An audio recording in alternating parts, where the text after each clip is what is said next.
ए जानूस मुबारक हो शादी खेसारी लाल जी का ये गाना अंकिता फिल्म्स पे आया है। लेकिन क्या आप जानते हैं इस गाने को लेकर इस बार सबसे ज़्यादा चर्चा क्यों हो रही है? पवन सिंह के फैंस भी इन्हें काफ़ी ज़्यादा सपोर्ट कर रहे हैं। सबसे पहले तो वीडियो को लाइक करें, चैनल को सब्सक्राइब करें और मैंने गाने का लिंक डिस्क्रिप्शन में दे दिया है, आप जाकर ज़रूर सुनें।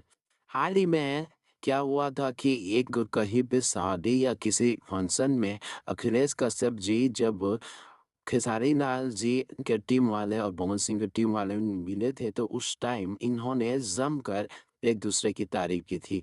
जैसे ही खेसारी लाल जी का ये गाना आया, लोगों ने सपोर्ट करना शुरू कर दिया। जी हाँ, आपको बता दूं कि 2 घंटे में इस गाने ने बहुत अच्छा व्यूज़ अचीव कर लिया था। 4 घंटे में 2 लाख के लगभग गाने का व्यूज़ है और 52,000 इस पे लाइक है। मैंने गाने का लिंक डिस्क्रिप्शन में दे दिया है, आप जाकर गाने को ज़रूर सुन